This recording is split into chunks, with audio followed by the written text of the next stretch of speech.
Hey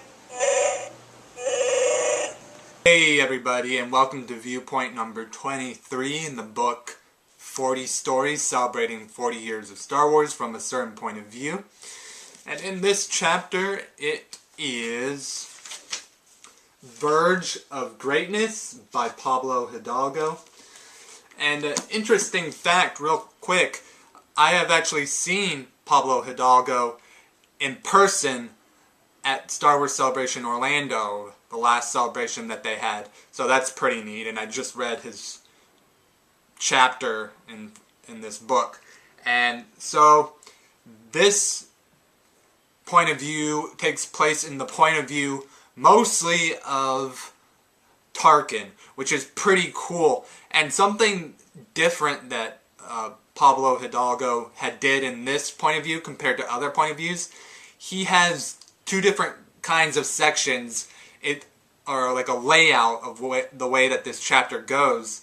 And so it starts out with a then moment where it talks about the past, then goes into the present that he calls now, and then he ends it with a then. But what's interesting is that the first then and the now are in Tarkin's point of view. The last then is in a different point of view, which I'll get to, which is pretty neat that Pablo Hidalgo had decided to do this, or that he did this for this book.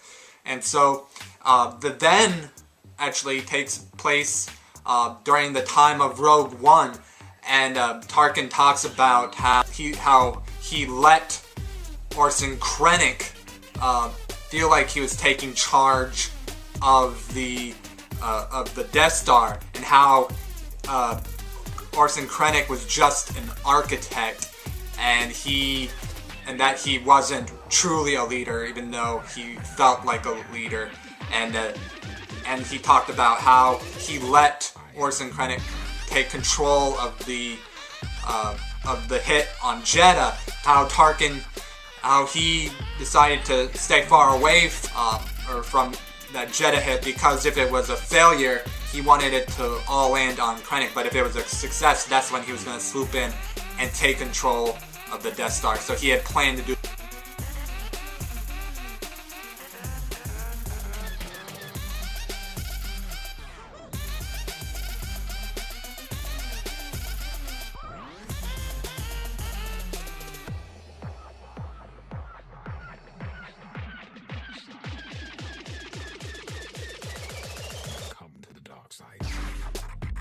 And then it goes from there to talking about him watching over Scarif when all the rebels were on it, and then setting the Death Star to destroy Scarif, and with Krennic on it, and then it goes into the now, where Tarkin and the crew decide to make their way to Alderaan to destroy Princess Leia's home planet, and it has Admiral Mahdi trying to persuade Tarkin to get on Tarkin's good side, so that way he could possibly be Tarkin's right hand, and like telling him how he has all this control over the Death Star and how he's like equals to the Emperor.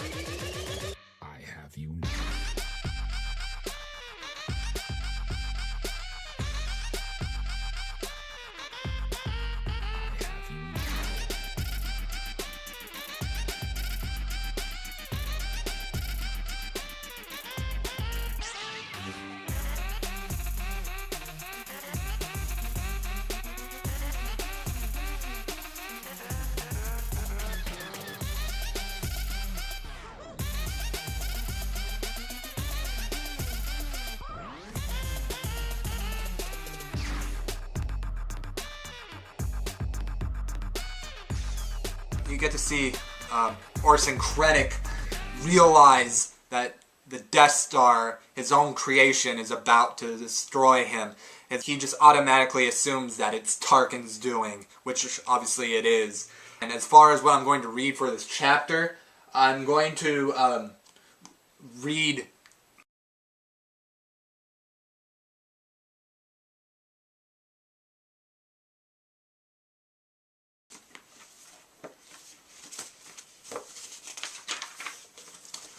So here's the little bit from Tarkin's point of view that I'm going to read.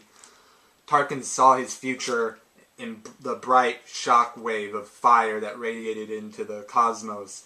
He thought of the distant Emperor and how little Palpatine's reaction would matter. He thought of the girl sobbing at the destruction of her treasonous world. He thought of Mahdi's words, and in this moment of triumph, Tarkin couldn't help but think of Krennic and all he had taken from the unworthy man. And then, here's the bit that I'm going to read from Krennic. Because Krennic was an engineer, Tarkin was not. Tarkin could not fathom the complexity of this creation. Tarkin would instead be consumed by impatience. Tarkin was a politician pretending to be an architect.